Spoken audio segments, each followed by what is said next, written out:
речь в большей степени, конечно, идет и ориентирована сейчас на выпускников этого года и их родителей, законных представителей. Но мы с вами прекрасно понимаем о том, что поступать могут и как на программы среднего профессионального образования, так и высшие учебные заведения могут также поступать и выпускники прошлых лет. Но вообще в этом году, в текущем году у нас выпускников 11 классов чуть более 7 тысяч, 7081 человек. Выпускников 9 классов 14 313. Цифры знакомые, уже многие жители республики их знают, поскольку отслеживали то, как проходила сдача единого государственного экзамена и основного государственного экзамена. И, конечно, особенностью этого года было то, что разрешено по ЕГЭ, пересдача одного из экзаменов, который посчитал для себя выпускник этого года, что он неудачно сдал по каким-то причинам. Есть возможность пересдать. Это было отдельное решение президента страны Владимира Владимировича Путина. И в связи с этим тоже возникала такая ситуация, что с одной стороны это правильное решение. Мы понимаем, что в рамках этого года человек может не терять год, а все-таки попробовать еще раз свои силы реально, для того, чтобы можно было все-таки поступить в этом году. Но с другой стороны, эти ребята, они чуть позже получают аттестаты от своих одноклассников, но связано это с их причинами. Это некоторые тут излишне в социальных сетях писали о том, что вот, мы хотели бы получить вместе с классом, а нам отдельно вручают. Но вручают отдельно, потому что позже всех одноклассников эти ребята сдают и пересдают экзамен. И это же сделано в их интересах, поэтому все-таки надо с пониманием к этому относиться. У нас вот с 20 июня 2024 года все приемные комиссии открыли, даже некоторые чуть раньше открыли у нас, 17 июня, например, те, кто работает по федеральному проекту «Профессионалитет», в наших двух кластерах, кластер по сельскому хозяйству и кластер по горнодобывающей отрасли. Это целый ряд учреждений, например, в кластере сельского хозяйства это Якутский сельскохозяйственный техникум и целый ряд, Чарапчинский аграрный технологический колледж, Алекминский техникум, Усть-Алданский техникум, и еще, ряд других, которые работают. Ну и в кластере горнодобывающем там основную роль играет Южно-Якутский технологический колледж в Нерингаре, но и Алданский политех, Горно-геологический техникум в Хандыге, Ленский технологический колледж, Сунтары, Нюрба, целый ряд, автодорожный техникум, целый ряд других учреждений. По ним есть отдельная программа популяризации, программа, связанная с изменением сроков обучения. Вот на это тоже мы обращаем внимание. Ну и этот год также мы стараемся не стоять на месте, и в связи с тем, что меняются потребности рынка, и вот поэтому в 2024 году у нас в республике открыты 4 новые специальности. Это такая, как интеллектуально интегрированные системы, совершенно новая специальность. Это техническая эксплуатация и обслуживание роботизированного производства по отраслям. Идет техническое перевооружение отдельных предприятий, поэтому появилась необходимость подготовки специалистов. Также такая специальность, как монтаж, техническое обслуживание, эксплуатация и ремонт промышленного оборудования по отраслям. Это тоже связано с тем, что предприятия, организации делают соответствующий заказ. Мы видим, что есть рабочие места, они появляются, и поэтому была необходимость организации этой подготовки на месте. И монтаж, техническое обслуживание, ремонт гидравлического и пневматического оборудования по отраслям. Тоже вот такой профиль, это новые программы, которые у нас появились. И, конечно же, вся предварительная работа была проведена и по вузам, и по колледжам и техникумам. Например, в вузах на территории республики чуть более 5511 бюджетных мест. И они, конечно, по разным уровням. Это и специалитет, это и бакалавриат, но также и программы магистратуры, и программы среднего профессионального образования, например, в целом ряде вузов есть. Это и Арктический государственный агротехнологический университет, и Якутский институт водного транспорта, и Северо-Восточный федеральный университет, у них тоже эти программы есть. Ну, а, значит, республика все-таки определилась, и достаточно большое число, почти 7 тысяч бюджетных мест у нас выделено в колледже и техникумы республики. Мы представлены, значит, в большинстве районов нашей республики, как и отдельные подразделения, тавки в рамках сетевых программ. У нас в этот год он особенный, потому что к медицинским колледжам, к Якутскому медицинскому колледжу, к Нерюнгринскому медицинскому колледжу, Алданскому медицинскому колледжу, которые вот последние годы выстраивали подготовку на своих отделениях в улусах республики под конкретные, да, на базе центральных районных больниц. У нас с этого года активно сетевые программы открываются также в улусах республики, где нет учреждений среднего профессионального образования, другими учреждениями другого профиля. Ну, это у нас и Оленек в этом году, и Анабар у нас, и Батагай. Ну и, кстати, в Бердигистях в прошлом году колледж цифровых технологий Айтын, который базируется в Покровске, они свое отделение открыли в Бердигистяхе. Очень хорошо мы там, Министерство образования и науки, взаимодействуем с администрацией горного района. Ребята хорошо адаптировались, поэтому в этом году уже второй набор будет проводиться. Ну а в ряде других улусов, как я уже сказал, даже те, в которых нет учреждений профессионального образования на данный момент, мы при взаимодействии с местными органами власти, в зависимости от рынка труда, открываем, есть возможность пройти эту подготовку на месте. Ну и количество бюджетных мест я уже здесь озвучил. Ну и, значит, напомню, да, что сроки вот с 20 июня открыли свои двери уже и, значит, учреждения высшего образования и среднего профессионального образования. И мы, конечно же, самым, наверное, значительным изменением вот работы, связанной с поступлением в этом году, и очень много мы давали разъяснений. Это связано с тем, что с 1 мая 2024 года изменения в федеральный закон об образовании были приняты, которые регламентируют использование, более широкое использование цифровой платформы «Работа в России».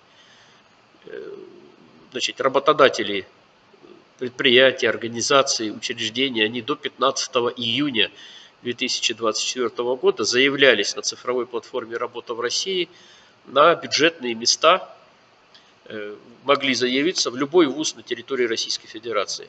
Эта процедура в том числе сделана была предприятиями, организациями, учреждениями, которые работают в Республике Саха-Якутия. Теперь уже следующий шаг – это уже работа по заполнению этих целевых мест абитуриентами. Для этого мы провели довольно много встреч, то есть с коллегами по Государственному комитету по занятости населения. В основном были встречи с работодателями, довольно активно с министерствами и ведомствами, ну и с теми предприятиями, организациями, которые работают там в сфере транспорта, в сфере ЖКХ, сельского хозяйства, культуры и других.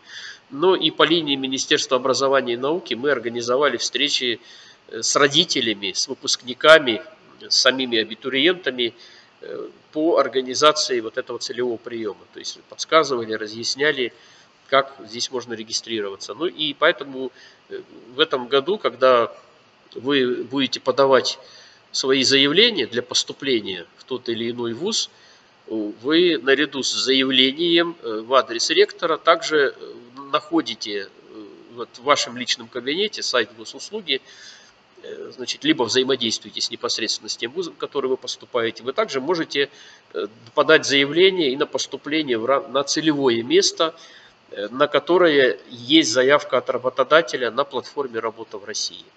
Ну, например, в этом году у нас, вот для примера, да, в вузах на территории республики, вот из тех мест, которые я там обозначил, 5531, по-моему, место, да, всего, у нас 930, если я не ошибаюсь, да, 900, сейчас я даже подсмотрю у себя, да, 923 места, они были определены как квота целевого приема. Вот на эти места, ну, более чем на 800 мест, да, появились работодатели, организации, которые соответствующие заявки на портале «Работа в России» оформили.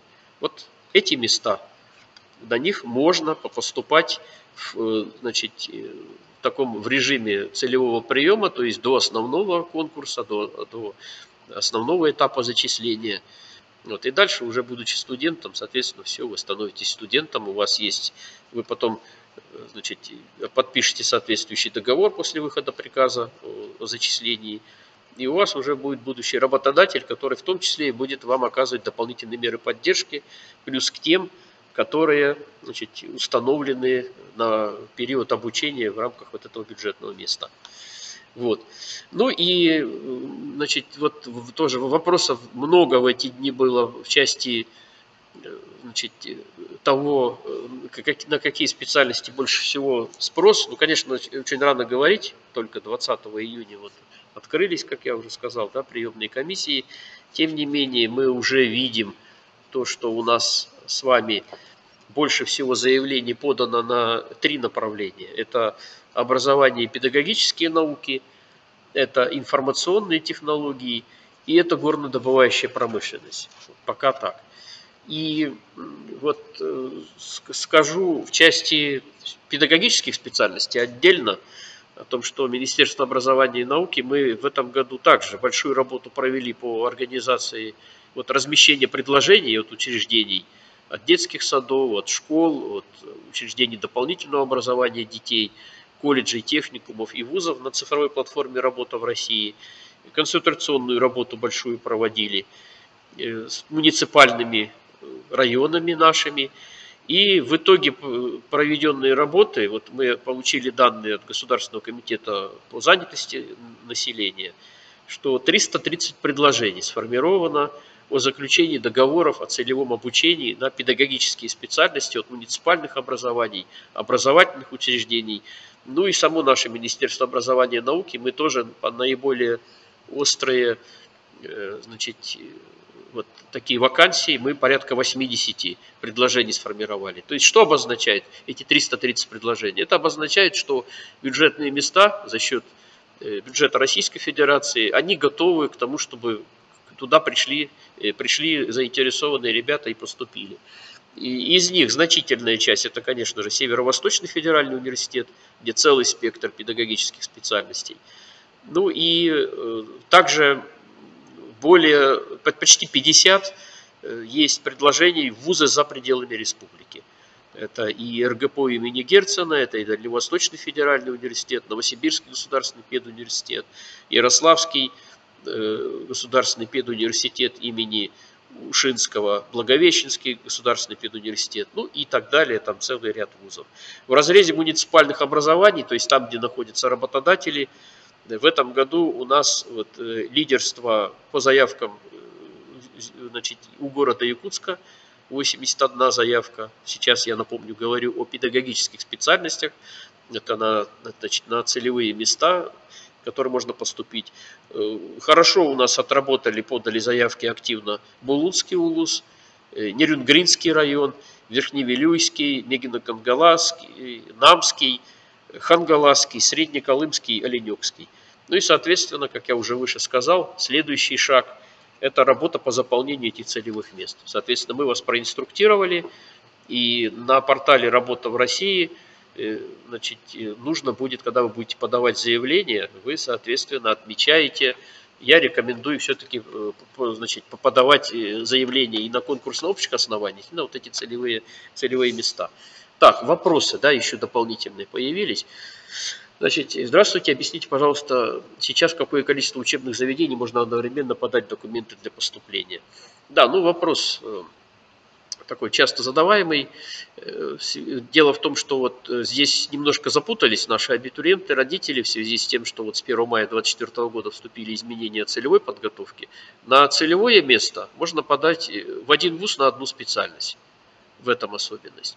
Но что касается подачи на конкурс на общих основаниях, то здесь по-прежнему как было, то есть 5 вузов, можно в 5 вузов подавать, и у каждом вузе самым главным документом для поступающего является правило приема в конкретную образовательную организацию, в вуз или в колледж. И вот в вузах есть регламентация или на направление подготовки в целом подается, когда можно претендовать на поступление на целый ряд там, факультетов, либо институтов, либо конкретно указано там не более 5 специальностей. Поэтому 5 вузов, да.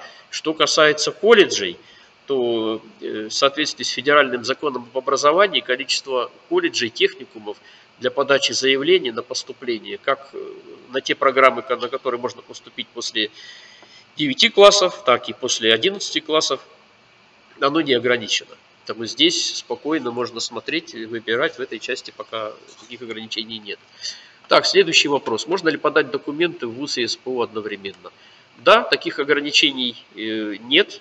В законе об образовании Российской Федерации таких запретов на получение СПО и высшего образования одновременно нет. Поэтому и есть на самом деле целый ряд ребят, которые успешно учатся одновременно и в ВУЗе, и в колледже. Поэтому здесь, пожалуйста, тем более просто если речь идет о подаче заявления, то да, подать вы, конечно, можете.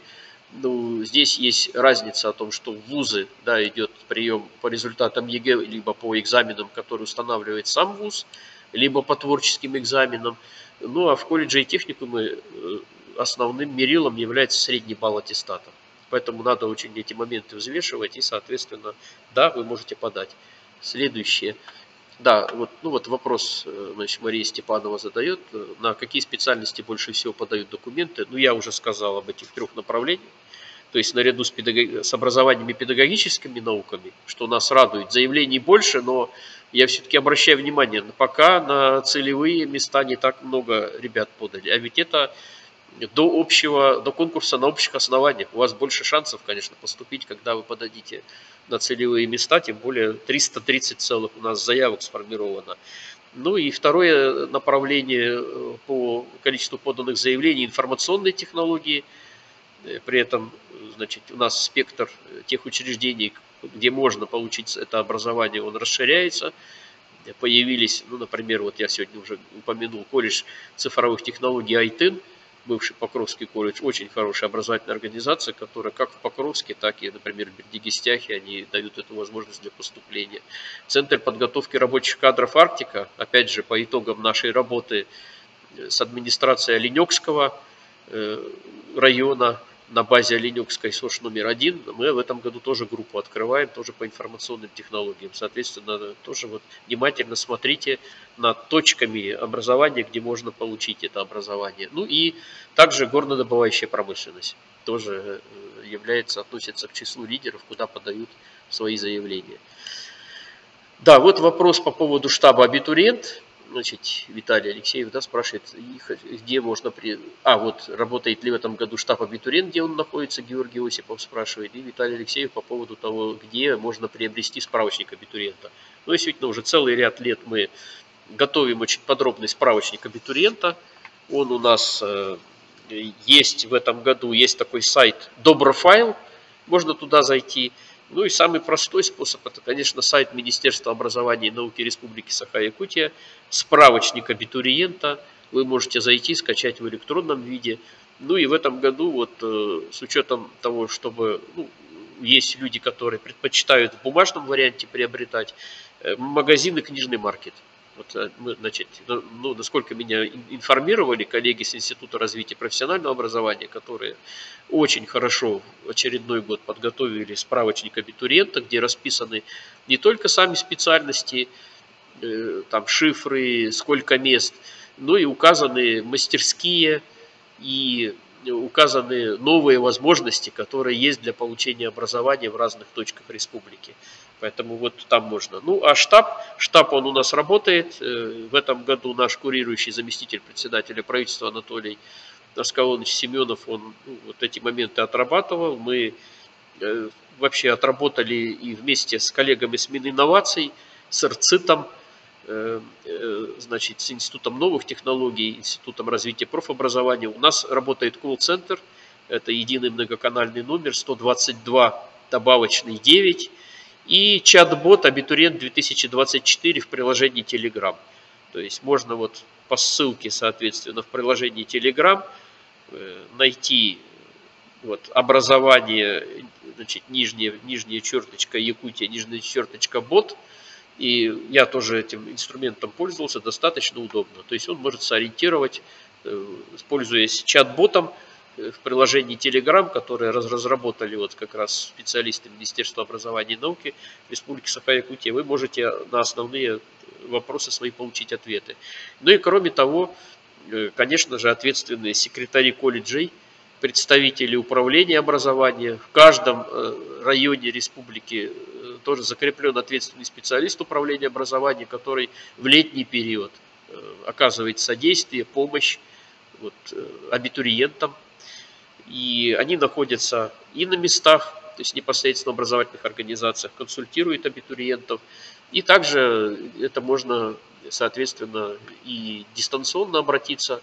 Ну и здесь, в городе Якутске, у нас организуется целый ряд мероприятий. Например, вот буквально в ближайший выходной день, 7 июля 2024 года на площади Орджоникидзе города Якутска, это уже традиционная площадка, с 2016 года это ярмарка учебных мест, она проходит каждый год.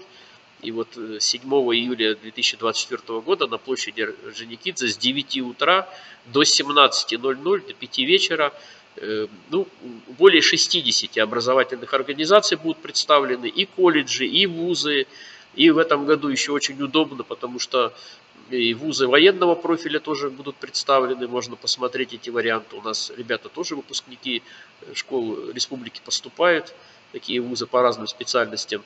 У вас даже будет возможность прямо на площади Орджоникидзе подать заявление. То есть можно будет там же обговорить, выбрать вариант в одном месте, в одной точке, подать заявление. Ну, а кому-то просто подсказать варианты, куда можно будет поступить. Поэтому вот штаб абитуриент, он работает, и, соответственно, значит, есть возможность туда обратиться. Многоканальный телефон я уже сказал, бот сказал, ну и вот точки участия наши. Дальше. Так, по справочнику, да. Так.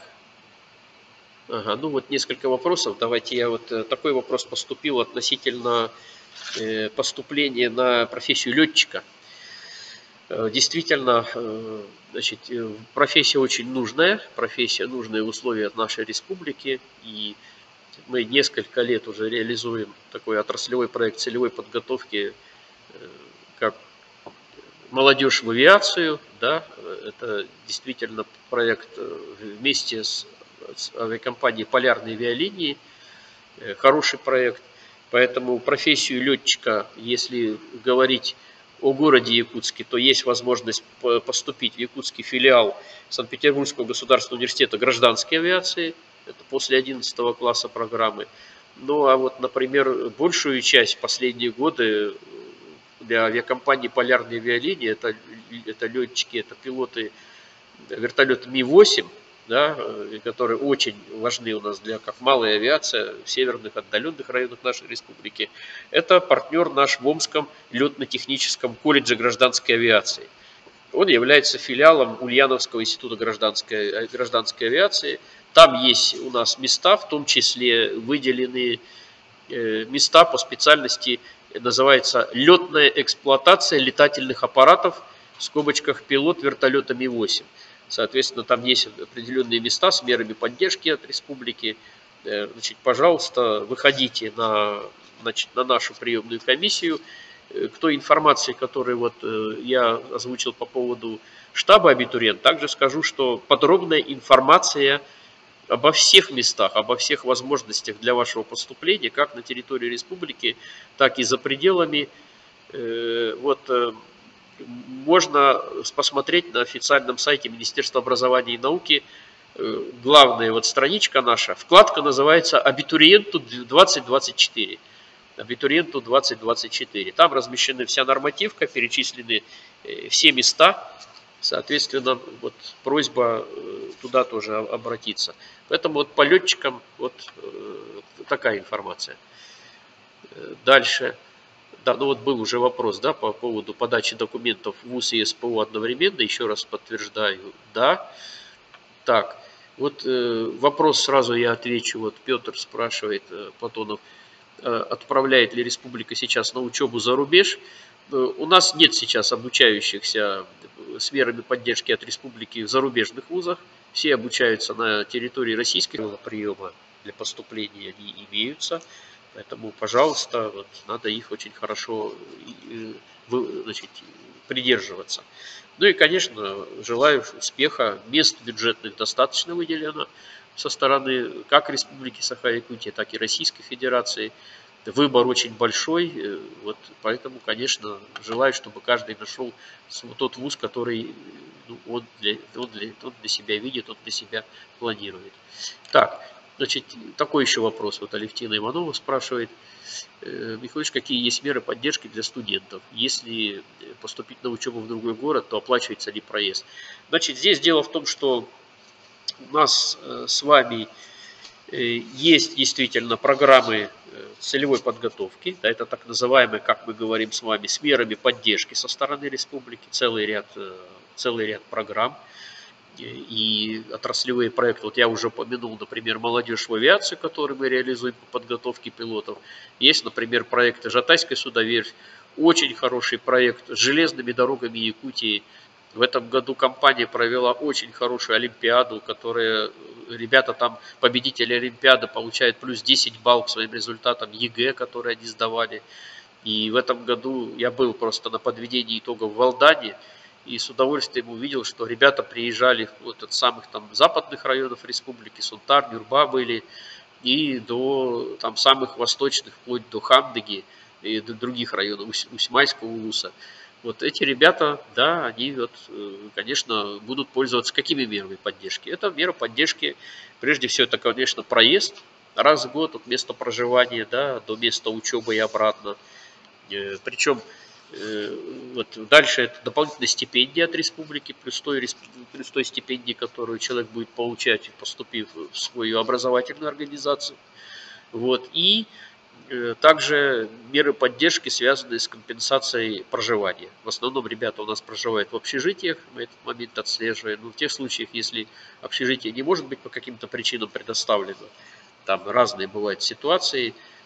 Вот. Приоритетом, конечно, пользуются первые курсы, начальные курсы, ну а там потом бывает ситуация сложнее. Тогда мы компенсируем частично вопросы, связанные с арендой. Значит, это, напомню, при поступлении, значит, на места с мерами поддержки от республики в рамках отраслевых проектов. Не просто абстрактно, вот я поступаю и туда хочу и прошу мне компенсировать. Нет, есть определенный перечень. Еще раз говорю, вкладка абитуриенту 2024 на сайте Министерства образования и науки Республики Саха-Якутия. Цифра довольно серьезная, то есть у нас, например, значит, 735 мест вот с мерами поддержки от республики, это только в вузах на территории республики. Порядка 300 мест, там тоже они все расписаны полностью у нас с перечнем полностью образовательной организации, специальности и работодателя будущего. Они тоже у нас расписаны на сайте. Вот по ним, значит, работает тоже республиканская приемная комиссия. И вот все контакты, вся информация и все списки абитуриентов, они у нас будут так же, как вот вузы вывешивают, так же и мы будем эти, соответственно, информацию размещать. Поэтому вот этот момент, он очень важен. То, что касается вот как раз мер поддержки, оплаты проезда, значит, все у нас тоже условия есть, значит, на те маршруты, основные города, которые у нас есть. У нас есть, напомню, представители министерства и во Владивостоке, и в Хабаровске, значит, и вот, значит, в Иркутске, в Томске, в Омске, в Новосибирске, в Красноярске, в Екатеринбурге, где много тоже земляков наших учатся, в Санкт-Петербурге, в Москве, где мы тоже оказываем, консультируем и тех, кто туда поступает, как с мерами поддержки от республики, так и самостоятельно поступают. Мы тоже оказываем, значит, содействие в их обучении, в адаптации, значит, и в других моментах. Ну и вот вопрос, да, вот тоже Иннокентий спрашивает: добрый день, у меня отец участник СВО, какими мерами поддержки я могу воспользоваться как ребенок участника СВО? Да, это вот меры поддержки, их достаточно много. Напомню, что на федеральном уровне в прошлом году было принято решение и прием уже осуществлялся. Это специальная квота, это дополнительные места, значит, они не конкурируют с теми местами, которые уже выделены. До 10% бюджетных мест дополнительно есть в вузах для того, чтобы могли поступать члены семей военнослужащих, дети военнослужащих, участников СВО. Этой мерой надо пользоваться. Там в правилах приема вузов очень хорошо это прописано. Посмотрите, пожалуйста, там есть форма справки, которая потребуется предоставить. Она потом через, ну, так же, как и через госуслуги идет проверка результатов ЕГЭ. Мы с вами знаем, что уже много лет идет, да, не надо предоставлять сами сертификаты, они электронно привязываются к человеку. Также и вот этот ваш статус члена семьи военнослужащего, который нас сейчас защищает в рамках специальной военной операции, он тоже там подтверждается. Вот эта льгота, она есть. Кроме того, когда речь идет по линии среднего профессионального образования, то также у вас есть первоочередное право при поступлении, вне зависимости от результатов освоения, да, образовательной программы основного общего или среднего общего образования, вы также претендуете, имеете вот это преимущественное право. Вот. При подаче документов будут смотреть. Но если требуется, например, еще какие-то сдать дополнительные вступительные испытания отдельно, также это есть, опять же, творческие испытания, либо рисунок вы сдаете, там, ну, многие, либо нормативы, то понятно, что нужно соответствовать минимально установленным требованиям. Потому что далее у вас все-таки вам необходимо будет учиться. Ну и, наконец, много мер поддержки членам семей военнослужащих, детям установлено нашим Илдарханом Айсеном Сергеевичем Николаевым. Вы знаете, что уже 3-й год у нас действует специальная стипендия. Это, значит, там, почти 5800 рублей, да, близко к этому сейчас тоже индексация производится. То есть ежемесячно выплачивается любому студенту в любом вузе и колледже страны, неважно, государственный, негосударственный, в любом регионе страны, есть поддержка со стороны республики, которая установлена Илдарханом. Эта стипендия выплачивается всем, кто находится в статусе студента. Выплачивается вне зависимости от всех иных стипендий, которые выплачиваются вне зависимости от результатов обучения. Это дополнительная мера поддержки. И вторая мера поддержки для членов семей военнослужащих, студентов, это приоритетное заключение целевого договора. Поэтому здесь две гарантии. Здесь и гарантия дополнительной стипендии как целевику. Если это платное обучение, это возможность компенсации этих затрат, возмещения расходов, связанных с получением образования. Ну и еще дополнительная мера, это то, что все-таки заключение целевого договора – это гарантия трудоустройства. Соответственно, это тоже дополнительное и прохождение производственной практики по многим направлениям. Она сейчас оплачиваемая производственная практика.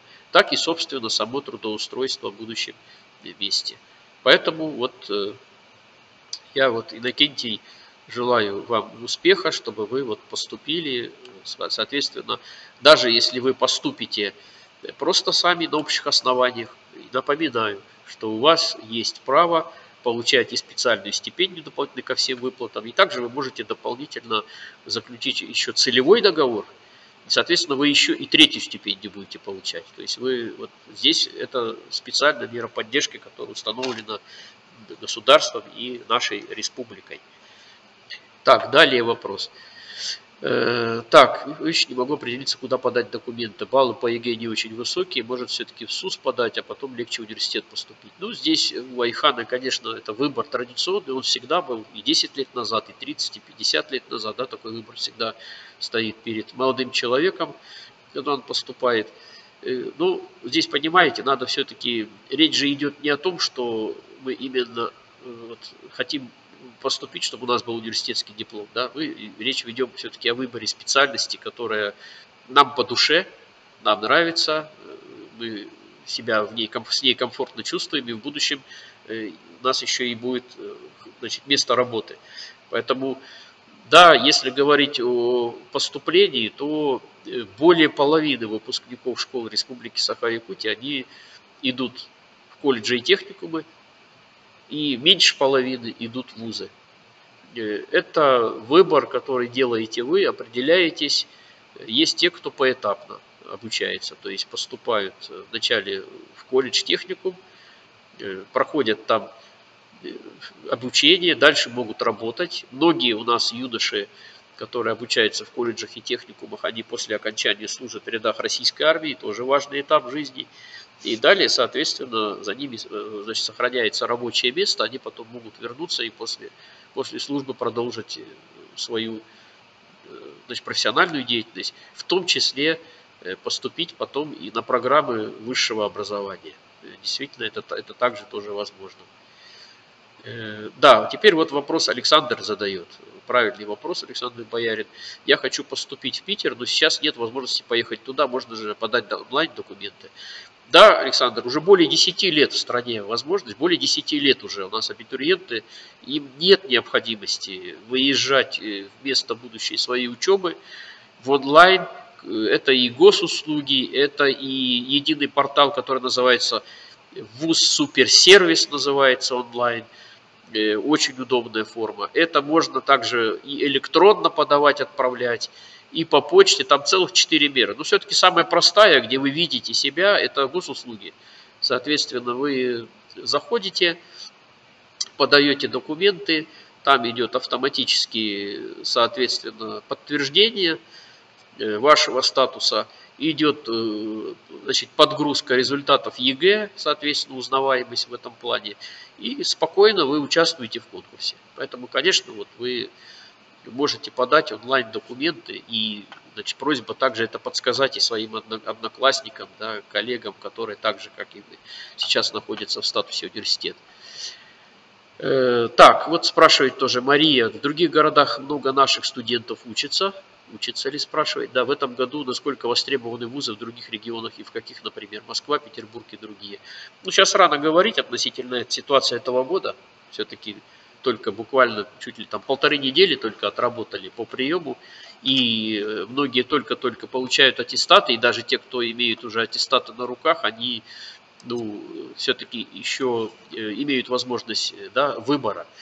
Вот, поэтому, значит, посмотрим, какая будет конкурсная ситуация. Традиционно по количеству ребят, которые у нас где учатся, у нас большие позиции. У Новосибирска много там ребят наших учатся. Томск, много ребят учатся. Екатеринбург, много учатся. Санкт-Петербург, Москва. То есть достаточно равномерное распределение. Ну и появилось очень много новых центров, где ребята получают образование, в том числе и в рамках целевой подготовки.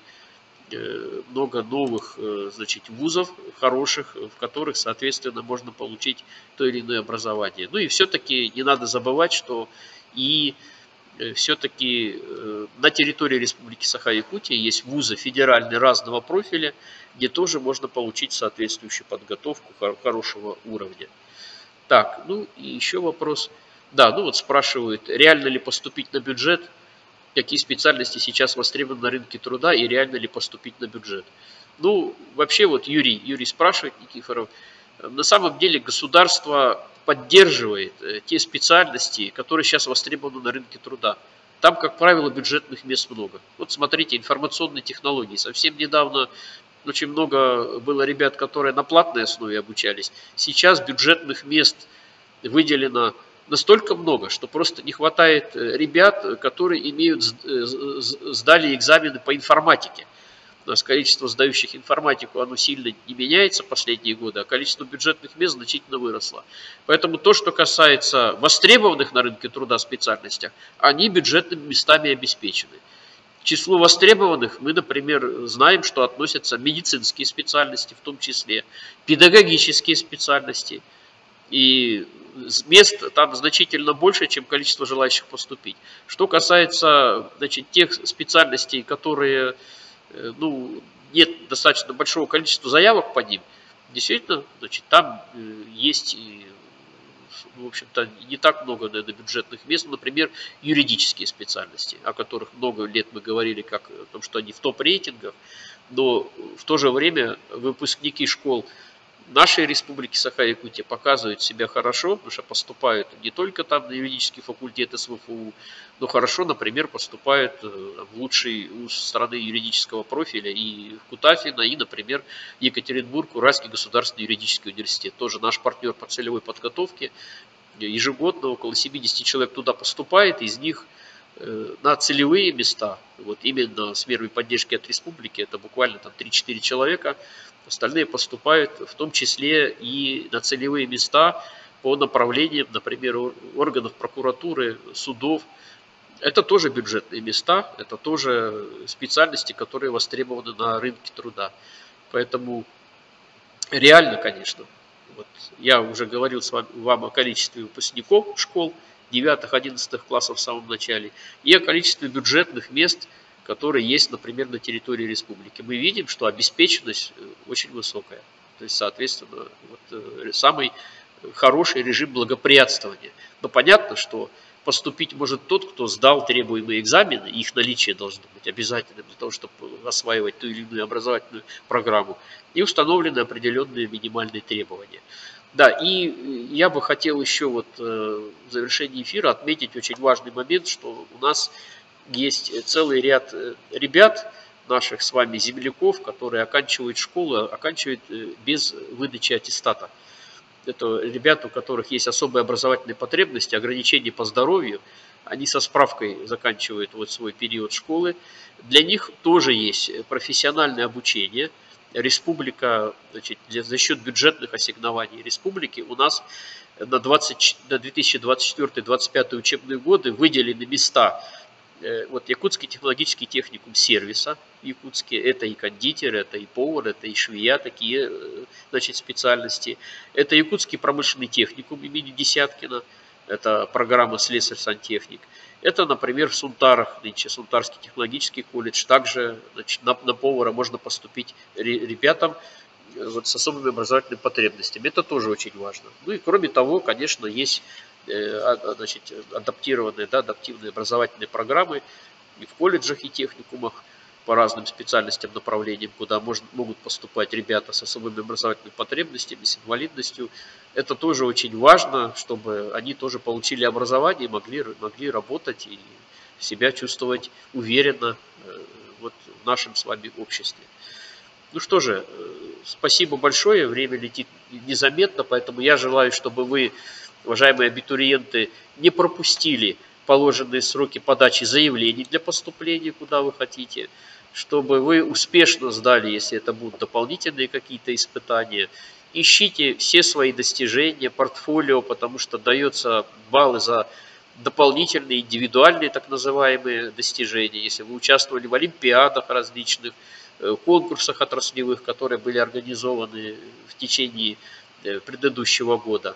Ну и успеха, удачи. Надеемся, что вы станете частью студенческого сообщества, ну и потом уже будете, соответственно, работать на благо нашей республики.